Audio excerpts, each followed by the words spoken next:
Assalamualaikum warahmatullahi wabarakatuh. Kami kelompok 6 akan menjelaskan materi tentang ekspor, impor, dan prosedurnya. Sebelumnya terima kasih kepada Ibu Mima Nisma selaku dosen pengampu mata kuliah Perdagangan Luar Negeri.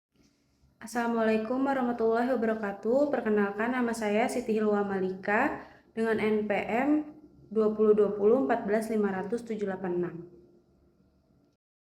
Perkenalkan, nama saya Dewi Yana Putri dengan NPM 2020 14500 799. Perkenalkan, nama saya Muhammad Hafizur Rahman dengan NPM 2020 14500 771. Kami akan memaparkan 6 pembahasan.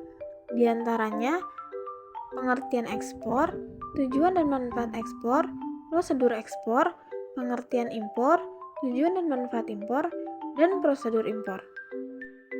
Saya Muhammad Hafizur Rahman akan menjelaskan tentang pengertian ekspor. Apa sih ekspor itu? Ekspor merupakan kegiatan menjual barang atau jasa ke luar negeri. Penjual yang melakukan ekspor ini disebut dengan eksportir dan bisa berupa individu, lembaga, ataupun perusahaan.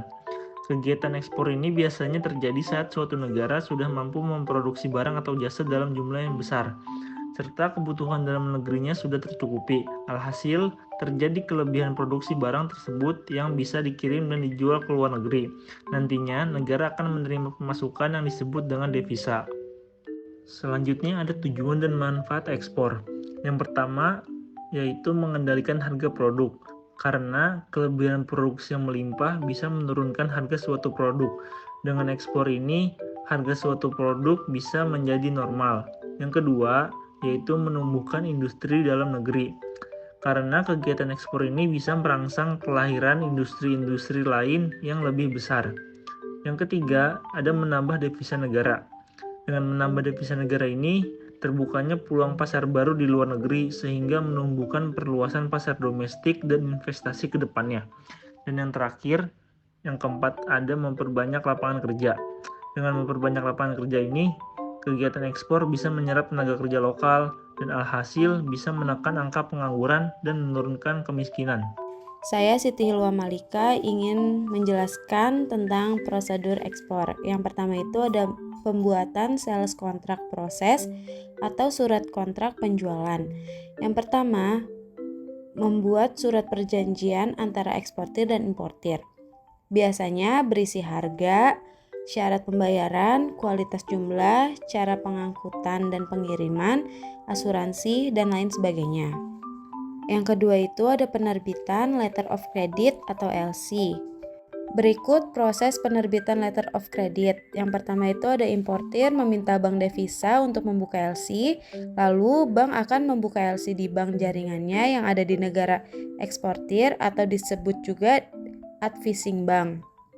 Lalu yang terakhir, advising bank memeriksa kebenaran dari LC atau calon importir. Tadi setelah itu advising bank akan mengirim LC sebagai jaminan barang yang diekspor. Lalu yang ketiga ini ada penerbitan cargo shipment process atau dokumen pengapalan. Setelah menerima LC, calon eksportir harus melakukan hal ini. Yang pertama ada calon eksportir memesan kapal di perusahaan pengapalan khusus ekspor impor. Yang kedua kemudian calon eksportir wajib membuat pemberitahuan ekspor barang di kantor bea cukai di pelabuhan tersebut. Yang ketiga ada calon eksportir harus membayar pajak di advising bank sesuai yang ada di kontrak. Yang keempat, perusahaan pengapalan memuat barang dan menyerahkan dokumen buktinya ke advising bank lalu diteruskan ke bank devisa. Yang kelima, importir bank menerima dokumen pengapalan setelah pembayaran ke bank devisa.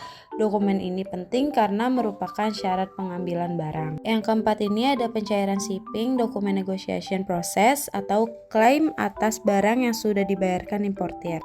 Yang pertama itu ada setelah menerima dokumen dari pengapalan, eksportir menyiapkan dokumen lainnya sesuai LC, misalnya invoice, packing list, surat keterangan negara asal, dan lain sebagainya.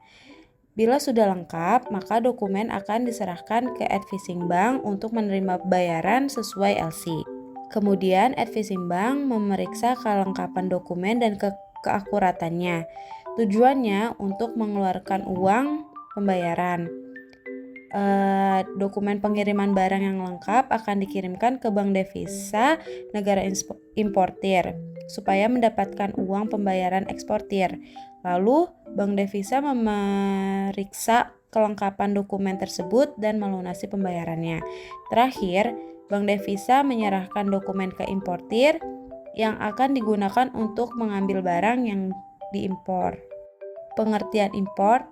Import adalah kegiatan pembelian barang atau jasa dari luar negeri. Biasanya impor dilakukan untuk mencari keuntungan. Caranya, Anda menjual kembali di dalam negeri dengan harga yang lebih tinggi. Pihak yang melakukan impor ini disebut dengan importir. Pembelian impor ini bisa berupa barang maupun jasa. Untuk barang biasanya karena barang tersebut tak bisa diproduksi dalam negeri. Sedangkan untuk jasa umumnya merupakan asuransi, transportasi, hingga tenaga impor. Baik, saya Dewi Yuliana Putri akan menjelaskan tujuan dan manfaat impor. Yang pertama, memenuhi kebutuhan dalam negeri, karena tidak semua barang atau jasa bisa diproduksi di dalam negeri atau bisa diproduksi, tetapi membutuhkan biaya yang besar. Yang kedua, memperkuat posisi neraca pembayaran, serta mengurangi adanya keluar devisa pada negara lain. Ketiga, mengendalikan inflasi, karena barang impor cenderung lebih murah. Dan yang keempat, mendapatkan pasokan bahan baku untuk industri dalam negeri, sehingga bisa memperkuat ekonomi secara keseluruhan. Selanjutnya, saya akan menjelaskan prosedur impor. Yang pertama, Anda bisa impor menggunakan kapal atau pesawat. Yang kedua, meminta kelengkapan dokumen impor asli ke pihak supplier di luar negeri agar segera dikirim ke Indonesia. Yang ketiga, membayar biaya masuk dan pajak impor sesuai dengan jenis barang yang Anda impor. Keempat, Anda bisa melakukan pembayaran di bank yang sudah bekerja sama dengan pemerintah untuk pembayaran pajak impor. Kelima, memberitahu ke bea cukai dengan menggunakan dokumen pemberitahuan impor barang atau PIB serta dokumen impor pelengkap lainnya. Keenam, bea cukai akan menetapkan jalur terhadap proses impor Anda, apakah itu jalur hijau, kuning, merah, atau prioritas.